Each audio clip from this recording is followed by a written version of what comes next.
Vietnamese restaurant in South San Francisco.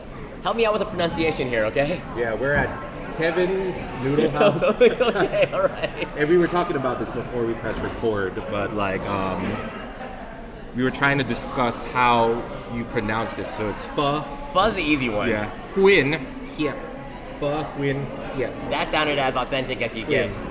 And shout out to homie who has this last name. That's why I know how to pronounce it. With that said, anybody who's watching the video, please make sure to correct us. It sounds like you got the tones right also. Well, it has that little intonation thing here. Like, I'm impressed. So which location is this? Because I know I've been to both in Daly City. Yeah. So apparently it's a pretty well-known pho spot. Yeah. I had been going to the same spot that you had mentioned, but apparently Kevin's Noodle House has a bunch of branches. They have one in Irving in the city. There's two in Daly City apparently. One in Skyline and one in Westlake. Skyline and one in Westlake. So Yeah. one by Ranch 99 and one by the old Burlington over in Westlake. Yeah. And this spot over in Grand Avenue just opened up like a week ago. That's awesome. Based on their signs. On Grand Ave, parking's a little bit hit or miss. Absolutely, man. I had a little bit of trouble early on with regards to that. So other places have better parking, but you know, it's a new restaurant. It's right in our backyard. And you want to get some fun. Vietnamese spots, one thing, like we were talking just a little bit and our food came out already. Yeah. So what's your ritual when you order pho? So my ritual always is, as you know, they have a lot of the utensils out here. I always try to do a wipe session before, because you never know. I've seen some really grimy places, and some places are really good with regards to getting their stuff out there. But I always do a wipe session with regards to. In China, they always have a bowl and tea that they put the tea in that big bowl first, so everyone dips their utensils in there, and it's not even rude. It's like customary, right, to kill any of the previous person's bacteria or whatever the dishwasher didn't take care of. Yeah. So you know, obviously we don't have that set up here, so I always do a clean wipe of things.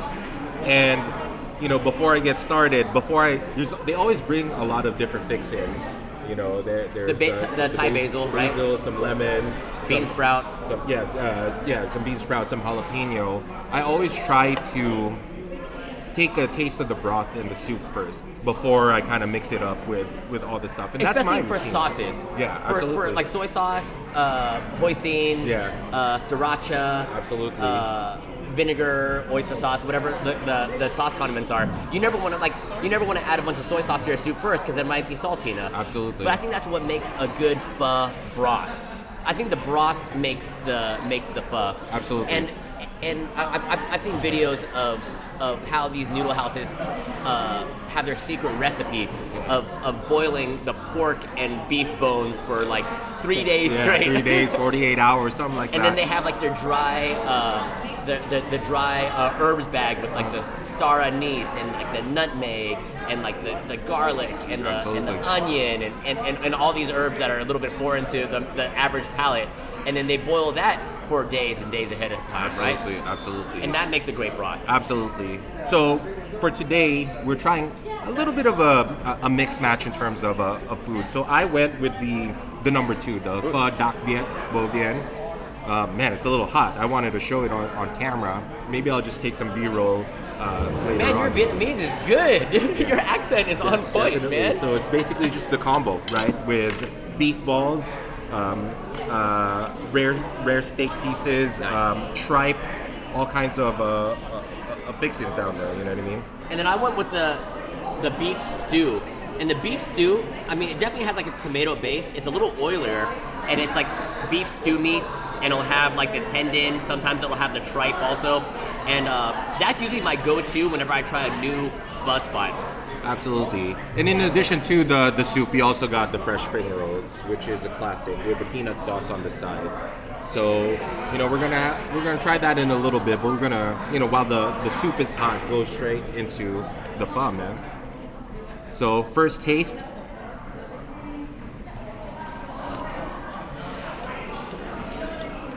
So, we've been to all the different Kevins, and as much as I'd like to say that Delicious. there's consistency in terms of the flavors, traditionally I'd like the Skyline whatever recipe a little bit better than the one in Westlake Daly City. I haven't been to the one in Irving, so.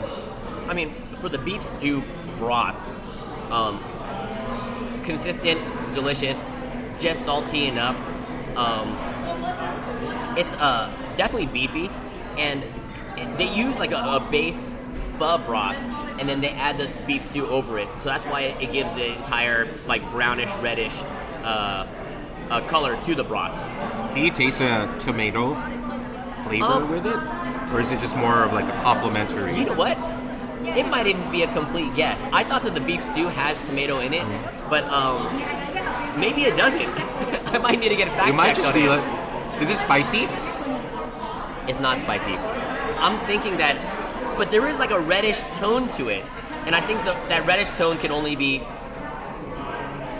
achieved through a little bit of a tomato paste, I think. Because when you think of like even like a Hawaiian beef stew, or like even like an American beef stew, it is tomato based. Yeah, there's a hint of it. With the D.A.D.S, I think it's that sort of 48 hours slow boiled soup, which is just a classic pho flavor, really beefy, right? Oh, you know what I noticed that they don't have in their herbs is cilantro. They usually have cilantro in here. Actually, that's a good question, or a good point. Generally, I do request it if they don't have that.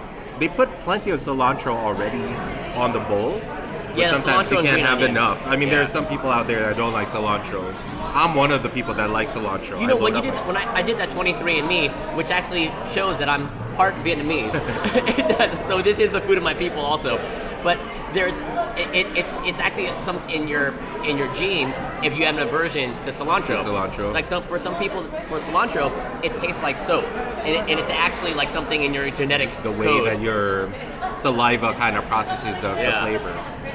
But I like cilantro, and I like bean sprouts. What about jalapeno? Are you a jalapeno guy? Do you like your soup spicy? It depends on my mood, because once you stick the jalapeno in there, it changes the entire profile, right? So if you're feeling spicy that day, then go ahead and get the jalapeno in, right? Oh, it's getting busy now. When we got here, good call. Right now it's noon on the dot. And I do a lemon squeeze. Kind of reminds me of sinigang, Filipino sinigang, whenever it has that sort of citrus, the citrus balance, tamarind, right? Whatever taste. Obviously, it's not tamarind, but I like that little taste. So let's eat, bro.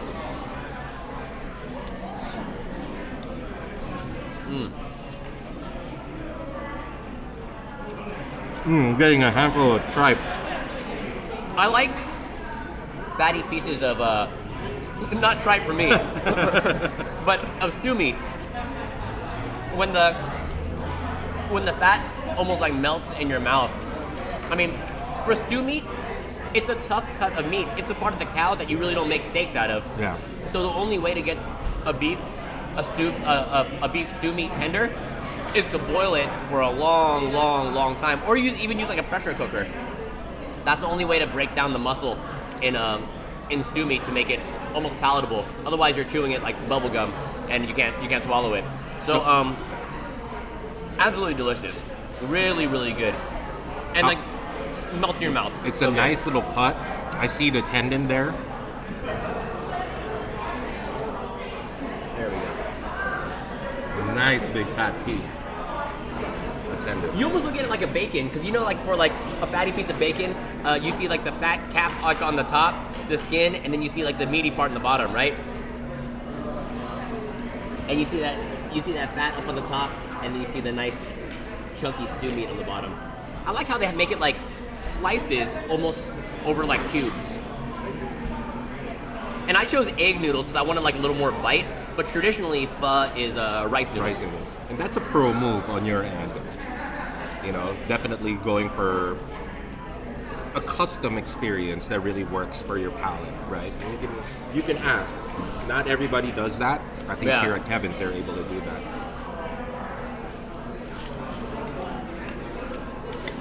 So for me, when I eat pho, after I get a first taste, right, of the soup and I'm cool with it, then I start dropping in the jalapenos. I like my pho spicy.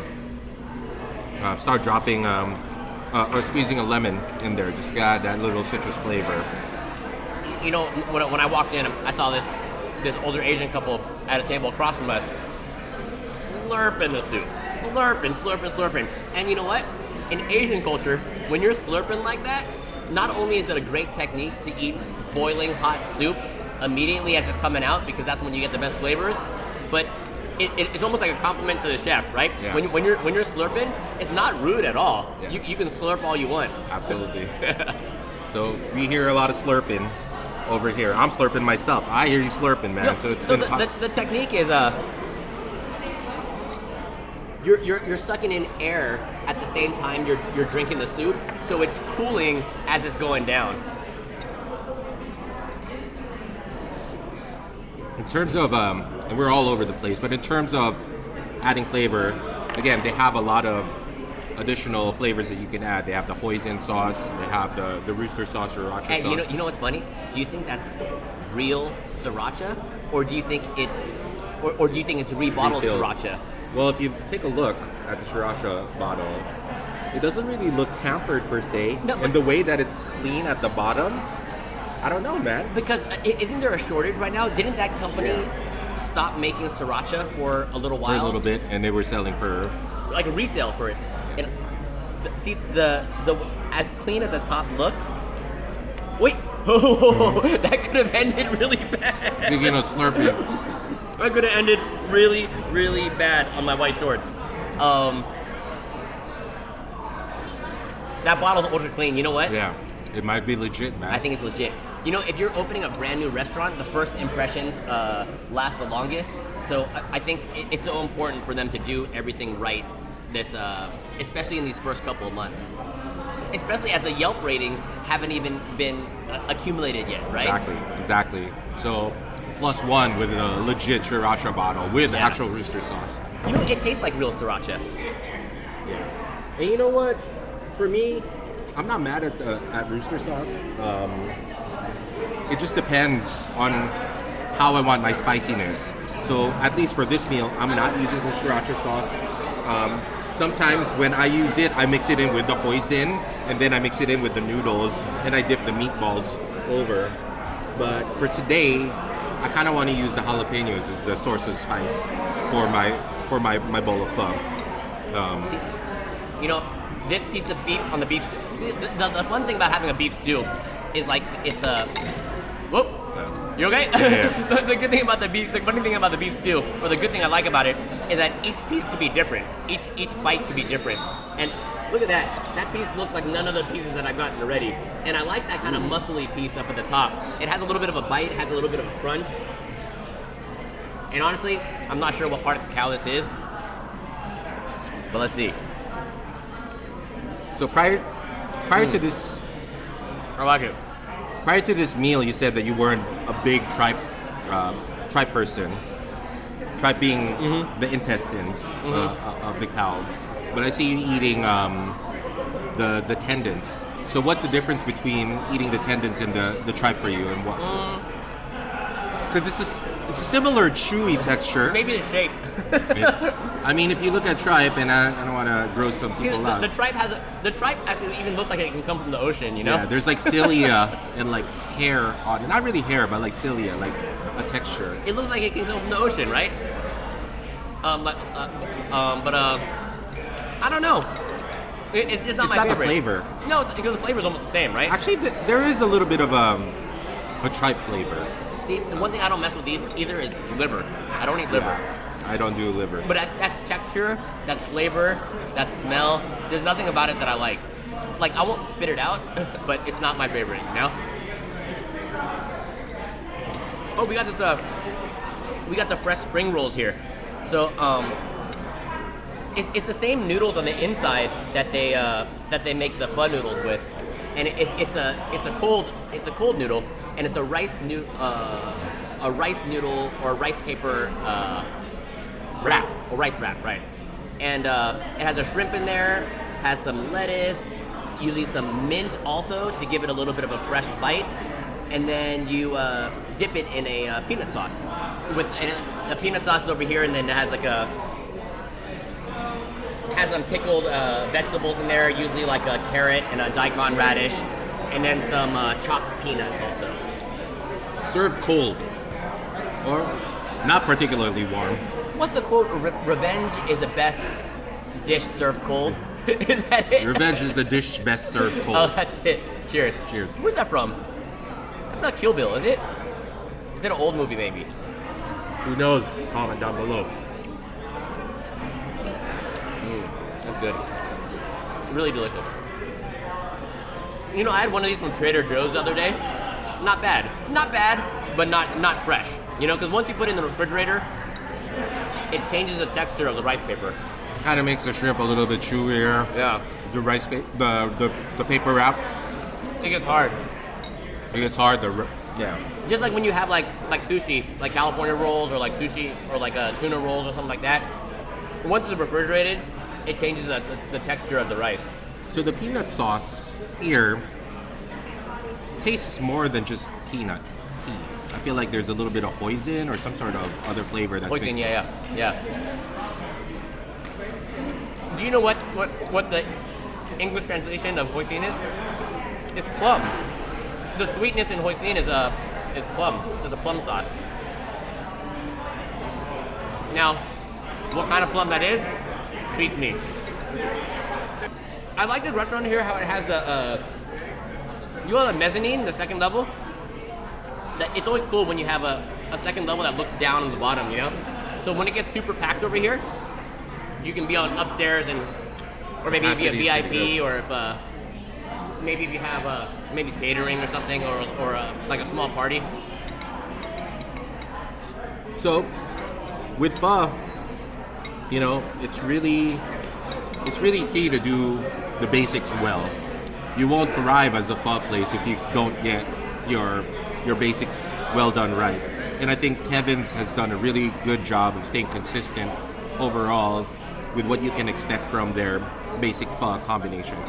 Yeah, I mean, I really think it boils down to the broth, because noodles, for the most part, I don't think they're making the noodles fresh to the back. I don't think there's any Vietnamese spots in the Bay Area that's whipping the noodles out like this and rolling it out and you know, and then taking the strands out and redoing it.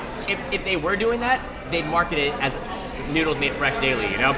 It's packaged noodles, and anyone can buy packaged noodles at the local Asian grocery store. It is the broth which separates, the broth and the quality of the ingredients, the fresh ingredients and the meat, right? It is the broth that separates the one Vietnamese restaurant from another. Now, you know, it's bold opening a pho spot right across the street from Ben Tre. That's like fighting words, you know? Absolutely. Because Ben Tre is a staple here in South City. They themselves have multiple locations. Oh, I didn't know they have a bunch of locations. Yeah, they have one in Millbrae or Burlingame. Millbrae. Yeah. Even in San Mateo, I believe. Do you think it's feuding families? That might be a really interesting Because remember on dynamic. Gellert, on Gellert, at the end where the Mercedes dealership is, there was that Vietnamese spot. I think that was Pho Huynh Hiep. Pho Huynh Hiep, right? Yeah. And I'm probably not saying it right. Pho Huynh Hiep. Yep. Okay. Yep. And then the spot in Westboro opened up right next door, and that's feuding. You know, in business, in shopping malls, in leasing agreements, some places have it in their agreement that a store selling the same stuff can open in the same mall, because it's like if you go to a food court in your local shopping mall and you're not going to have two sushi spots right next to each other, right? They're gonna compete for the same dollar.